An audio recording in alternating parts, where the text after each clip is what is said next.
विटा शहरात 14 वर्षांचा अनुभव आणि दरवर्षी उत्तम निकालाची परंपरा जपणारी बालाजी अकॅडमी। इथे 11वी-12वी सायन्स बरोबरच जेईई, नीट, सीईटी आणि एनडीए परीक्षांसाठी खास मार्गदर्शन दिलं जातं। अनुभवी शिक्षक, सुसज्ज क्लासरूम, दर्जेदार नोट्स, साप्ताहिक टेस्ट आणि विद्यार्थ्यांच्या सर्वांगीण अभ्यासावर लक्ष। हॉस्टेल आणि मेसचीही सुविधा उपलब्ध, म्हणजे संपूर्ण अभ्यासासाठी आदर्श वातावरण। इयत्ता 11वी व 12वी प्रवेश सुरू। त्वरा करा, प्रवेश मर्यादित। शिवप्रताप गोल्ड टॉवर शेजारी, अमोल स्टेशनरीच्या वरती, विटा। तुमचं यश आमचं ध्येय।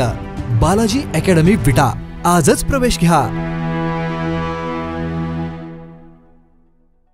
विश्रामबाग पोलीस ठाण्याच्या कार्यक्षेत्रात एक मोठी कामगिरी पार पडली असून दरोड्याच्या गुन्ह्यातील 6 आरोपींना अटक करण्यात पोलिसांना यश आलंय। पोलीस निरीक्षक सुधीर भालेराव यांच्या आदेशानुसार सहाय्यक पोलीस निरीक्षक चेतन माने, पोलीस उपनिरीक्षक सुजाता मोपळे यांचं पथक तयार करण्यात आलं होतं।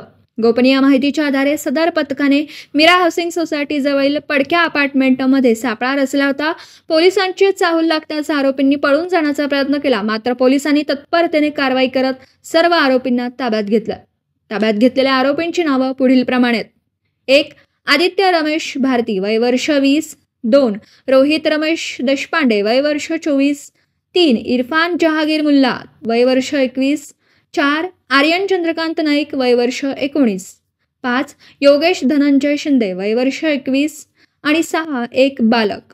चौकशी दरम्यान सर्व आरोपींनी गुन्हा केल्याची कबुली दिली असून त्यांच्याकडून एकूण 92,000 किमतीचा मुद्देमाल हस्तगत करण्यात आला। सदर कारवाईमध्ये पोलीस निरीक्षक सुधीर भालेराव, सहाय्यक पोलीस निरीक्षक चेतन माने, पोलीस उपनिरीक्षक Sujata Mopale, police head constable Sandeep Salunkhe, Amar Mohite, Biroba Narale, सहाय्यक पोलीस सपोफी Chavan, police head constable Gaikwad, चालक जावेद अत्तार, पोलीस कॉन्स्टेबल मोहम्मद मुलानी, आर्यन देशिककर, प्रशांत माळी, गणेश बामणे, योगेश पाटील व चालक दत्ता कांबळे यांचा सहभाग होता। सदर गुन्ह्याचा पुढील तपास सहाय्यक पोलीस निरीक्षक चेतन माने करीत आहेत। दिवसभरातील घडामोडींचा आढावा घेण्यासाठी पाहत रहा N24 मराठी न्यूज चॅनल।